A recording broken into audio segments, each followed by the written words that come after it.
The rain hammered against the window of Detective Zara's small office. It was late, and the rest of the police station was quiet. On her desk, a single lamp cast a yellow glow over a collection of photographs from a crime scene. The pictures showed the apartment of a journalist named Leo Vance. He had been found murdered 2 days ago. The official report called it a robbery gone wrong, but Zara knew better. Nothing valuable was taken. The killer was looking for something specific, something Leo had been working on. Zara felt a knot of unease in her stomach. This case was more than it seemed. She had a feeling that the answers were hiding just out of sight, waiting for a careful eye to find them. Zara picked up a photo showing Leo's bookshelf. It was messy, with books pulled out and thrown on the floor. Her eyes scanned the image, searching for anything out of place. Most detectives had already looked at these photos. They had all missed it. But Zara was different. She noticed the small things. One thick history book was pushed back just a little too far. It was a book about the city's founding fathers. It seemed unimportant, but a small detail caught her attention. There was a tiny scratch on the spine, almost invisible. It was a clue, she was sure of it. She decided she needed to go back to the apartment one more time, to see that bookshelf for herself. The next morning, Zara stood in Leo's silent apartment. The police tape was still on the door. The air was cold and smelled of dust. She walked straight to the bookshelf and found the history book. Just as she had suspected, it felt different from the others. It was lighter than it should have been. Her heart beat a little faster. She carefully pulled the book from the shelf. It was not a real book at all. It was a hollow box, cleverly disguised to look like an old volume. Inside, nestled in a small cutout, was a tiny black USB drive. A wave of excitement and fear washed over her. This was it. This was what the killer had been looking for. Zara held the USB drive in her palm. It was so small, yet she knew it held a big secret. This was the reason Leo Vance was dead. He had hidden his most important story in this tiny device. He had protected it with his life. Now it was up to her to find out what was on it. She slipped the drive into her pocket, feeling its weight. She knew that opening this file would be dangerous. It would lead her down a path that others did not want her to follow. But Zara was a detective. Her job was to find the truth, no matter how dark or dangerous it was. She would not let Leo's death be for nothing. Back in the safety of her own apartment, Zara sat at her desk. The city lights twinkled outside her window, but she barely noticed them. Her focus was entirely on her laptop screen. She plugged the USB drive into the computer, her hands steady despite the nervous energy coursing through her. A single folder appeared on the screen. It was named The Serpent's Nest. With a deep breath, she clicked it open. Inside, there were dozens of files, documents, spreadsheets, and audio recordings. It was a treasure trove of information, a journalist's secret work laid bare. She started with a text document named read_me_first. It was a letter from Leo Vance himself. The letter was like a voice from the grave. Leo explained everything. He wrote about a powerful group of people who were controlling the city. They were involved in bribery, illegal deals, and much worse. He called them the Serpent's Nest because their influence was everywhere, coiled around the city's most important institutions. He warned that they were dangerous and would do anything to protect their secrets. If you are reading this, he wrote, it means I am gone. Do not trust anyone, not the politicians, not the business leaders, and not even the police. The serpent has heads in every corner. The words sent a chill down Zara's spine. He was warning her directly. Zara clicked on another file, this one an audio recording. Leo's voice filled the quiet room. It was shaky, as if he was afraid of being overheard. He was talking to someone, an informant. They discussed names and dates. Zara recognized some of the names. One was a powerful city councilman. Another was the CEO of a major construction company. The biggest shock came when she heard the name of a high-ranking officer in her own department, Deputy Chief Miller.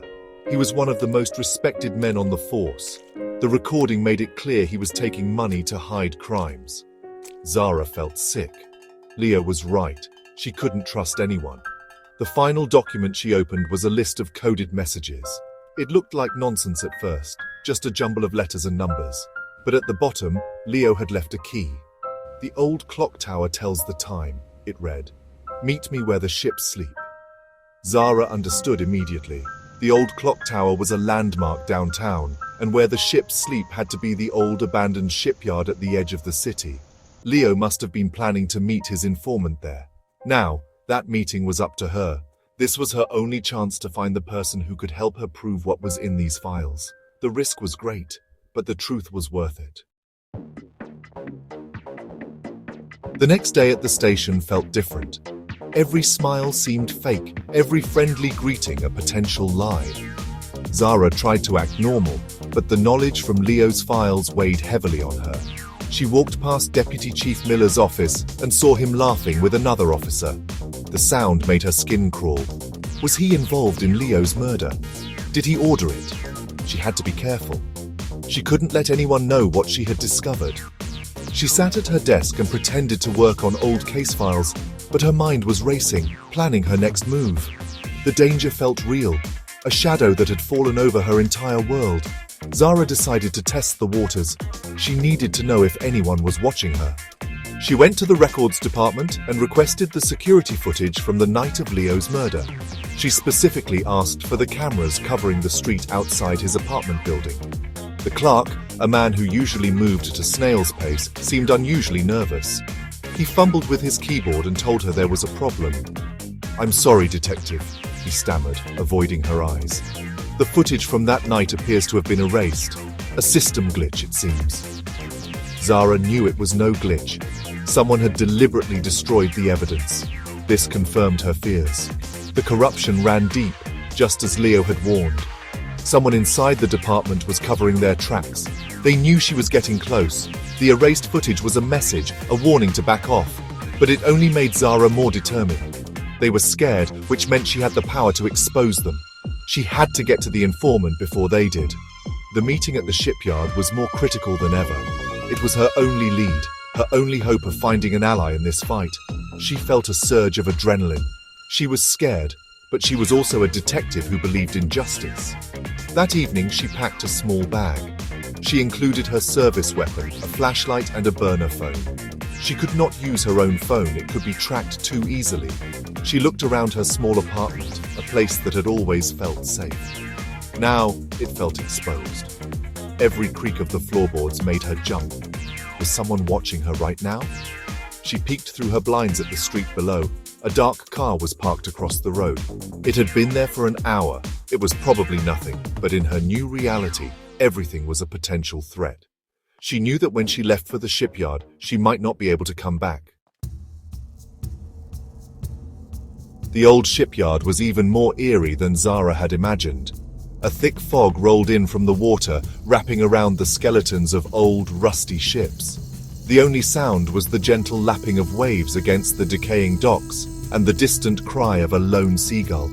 The air was heavy with the smell of salt and rust. Zara moved silently through the shadows, her flashlight beam cutting a narrow path through the gloom.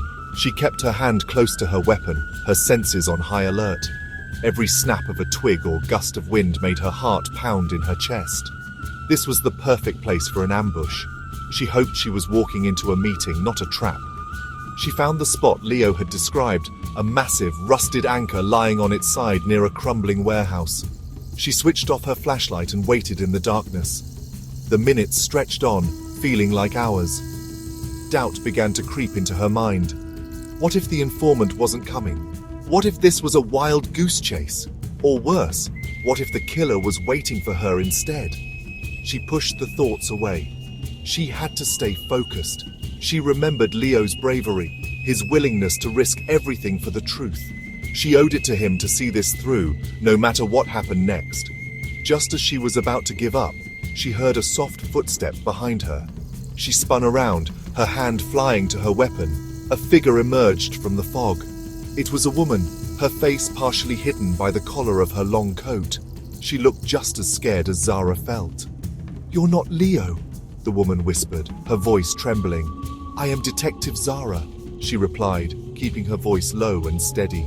"Leo is dead. He left me a file. He said to meet his source here." The woman seemed to relax just a little, but her eyes darted around nervously, checking the shadows. "My name is Maria," the woman said. I work in the city's finance department. Leo was right to be careful. They know someone has his research. Maria reached into her coat and pulled out a thick envelope. Leo was only scratching the surface, she explained. This is everything. Bank records, signed documents, photographs. It proves who is in charge of the Serpent's Nest. It goes all the way to the top. She handed the envelope to Zara. He trusted you to do the right thing with this, detective. Now I'm trusting you. You have to be careful. You don't want me to watch it. The weight of the envelope in Zara's hand felt immense. It was the proof she needed. Zara drove away from the shipyard, the precious envelope tucked safely inside her jacket. Her mind was a whirlwind of thoughts. She had the evidence, the hard proof that could bring down some of the most powerful people in the city. But Maria's warning echoed in her ears. They are always watching. She couldn't go back to her apartment. She couldn't go to the police station. She was on her own now, a lone officer against a hidden network of criminals. She needed a safe place to review the new evidence and plan her next move. She decided to drive to a small, cheap motel on the outskirts of the city, a place where no one would think to look for her. She checked into the motel under a fake name, paying with cash. The room was small and smelled of stale cigarettes, but it was anonymous. It was safe for now. She locked the door, drew the curtains, and laid the contents of the envelope out on the bed. The evidence was overwhelming. There were bank statements showing massive illegal payments. There were photos of Deputy Chief Miller meeting with known criminals. There were signed contracts for city projects that were full of fake charges. It was all here. Leo and Maria had built an airtight case. Zara knew she had to get this information to someone she could trust. But who? As she sorted through the papers, her burner phone buzzed. It was an unknown number. Her hand trembled as she answered the call. There was silence on the other end for a moment. Then a distorted electronic voice spoke.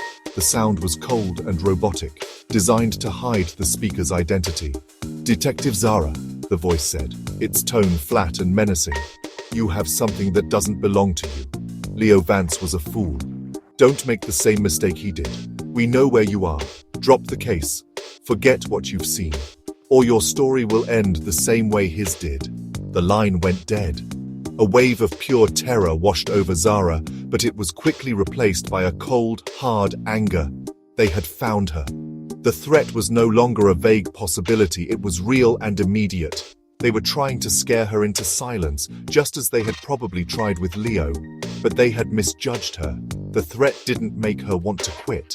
It made her want to fight even harder. She looked down at the evidence spread across the bed. This was bigger than her own safety now. It was about justice for Leo and for the entire city.